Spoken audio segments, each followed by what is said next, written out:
we've overextended ourselves and overextended our optimism on AI. Like, obviously it's here and it's here to stay and it's going to grow, and like, all right, great. So everybody knows the AI story.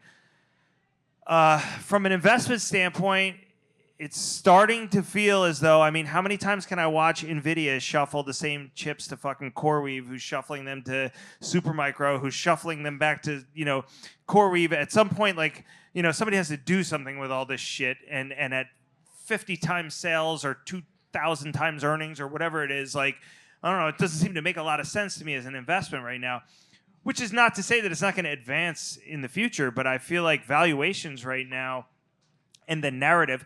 Look, basically what I think happens on Wall Street is stocks go up and you have a group of analysts and investors and cowards, similar to the political cowards we addressed earlier, that need to backfit what's happening in the market to some type of reasoning, because they can't get on CNBC and say, I think stocks are going to go down, right? So what happens is stocks go up and they bring on somebody like Cathie Wood and they say, hey, your target for the S&P this year was 6,000 and we're at 7,000. Why is that? Which is like the opposite problem of having to explain yourself when you're wrong. You have to explain yourself when you're like too right.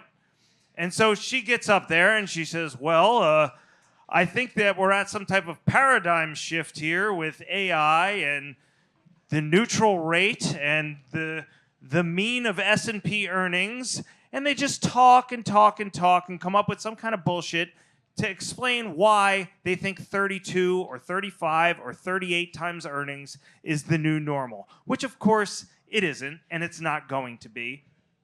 But for lack of it's again going back to the issue of cowardice. Nobody wants to get up there and say things are pornographically overvalued. Like, everybody should kind of, relax a little bit and think about, wow, man, what the fuck are we doing? Like, CoreWeave is kind of taking this shit and, couldn't find a bid at 40 at its IPO, right? Now it's at 150. Yeah. Well, how do we explain that? I don't know. Things must be going really good at the business over the last 2 weeks. Something about dislocations. Right. But so the story investing, I think we talked about this a little bit earlier. Wait. Yeah. I want to make sure I address the question. What was I was from not so much investing, but just like the productivity in the entire market. If we're investing a lot in just new energy production and how that brings costs down across the entire economy. Yeah, if I may, there's two separate sides to it, Yeah. right? There's the investing into AI, but there's the second order effects on, the broader economy. Efficiency with this, and just how, jobs. So there's joblessness. definitely like obvious huge That's a different beneficiaries, topic, right? but- Like the data centers, the chip makers, and then I think the coolest places to look in AI are like the things that nobody's looking at, the companies that make like the pipe fittings that deliver the cooling for the servers and shit like that. And actually, my friend Maj, I was talking about earlier, has done a good job looking at these companies like Tecogen and Fuel Tech, and there's all these little microcaps that do shit like that.